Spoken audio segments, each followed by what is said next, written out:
ನಮಸ್ಕಾರ ವೀಕ್ಷಕರೇ.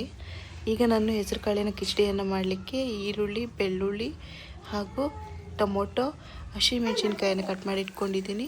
ಹಾಗೆ ಅಜ್ಕಾರದ ಪುಡಿ, ಸಾಂಬಾರು ಪುಡಿ, ಗರಂ ಮಸಾಲ ಚಿಟಿಕೆ, ಅರಿಶಿನ ಪುಡಿ ಹಾಗೂ ಜೀರಿಗೆ ಪುಡಿಯನ್ನು ತೆಗೆದಿಟ್ಕೊಂಡಿದ್ದೀನಿ. ಒಂದು ಬಾಣಲೆಗೆ ಎಣ್ಣೆ ಹಾಕ್ಬಿಟ್ಟು ಸಾಸಿವೆ ಜೀರಿಗೆ ಚಟಪಟ ಸಿಡಿಸಿದ ಮೇಲೆ ಬೆಳ್ಳುಳ್ಳಿ ಹಾಕ್ಬಿಟ್ಟು ಹಾಗೆ ಹಸಿಮೆಣಸಿನ್ಕಾಯಿ ಹಾಕ್ಬಿಟ್ಟು ಬಾಡಿಸ್ಕೊತಾ ಇದ್ದೀನಿ. ನಂತರ ಅದಕ್ಕೆ ಈರುಳ್ಳಿಯನ್ನು ಹಾಕಿ ಮತ್ತು ಚೆನ್ನಾಗಿ ಬಾಡಿಸ್ಕೋಬೇಕು. ಅದಕ್ಕೆ ಕೆಂಪು ಬರೋವರೆಗೂ ಬಾಡಿಸ್ಕೊಂಡಾದ್ಮೇಲೆ ಟೊಮೊಟೊವನ್ನು ಹಾಕ್ಬಿಟ್ಟು ಅದನ್ನು ಚೆನ್ನಾಗಿ ಬಾಡಿಸ್ಕೋಬೇಕು.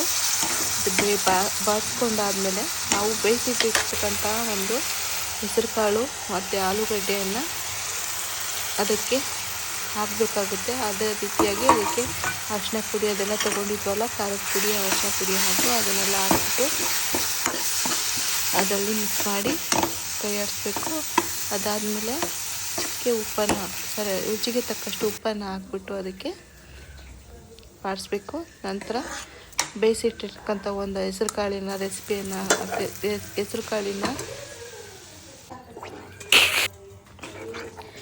ಬೇಯಿಸಿಟ್ಕೊಂಡಿರ್ತಕ್ಕಂಥ ಒಂದು ಹೆಸರುಬೇಳೆ ಹಾಗೂ ಆಲೂಗಡ್ಡೆಯನ್ನು ಬಾಣಲೆಗೆ ಹಾಕ್ಬಿಟ್ಟು ಚೆನ್ನಾಗಿ ಕುದಿ ಬರೋವರೆಗೂ ಬೇಯಿಸಬೇಕು. ಅದಕ್ಕೆ ರುಚಿಗೆ ತಕ್ಕಷ್ಟು ಉಪ್ಪು ಹಾಕ್ಬಿಟ್ಟು ಒಂದೆರಡು ಕುದಿ ಬರಬೇಕು. ಆ ಕುದಿ ಬರೋವರೆಗೂ ಬೇಯಿಸಿ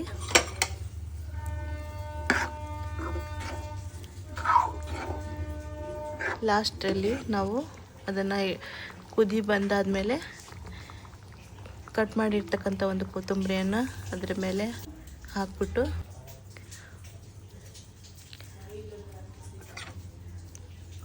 ಕೈ ಆಡಿಸಿ ಆ ಕೊತ್ತಂಬರಿಯ ಫ್ಲೇವರ್ ಅದ್ರ ಮೇಲೆ ಬರೋ ಥರ ಮಾಡಿ ಇಳಿಸ್ಬಿಟ್ರೆ ಮುಗಿದೋಯ್ತು ವೀಕ್ಷಕರೇ.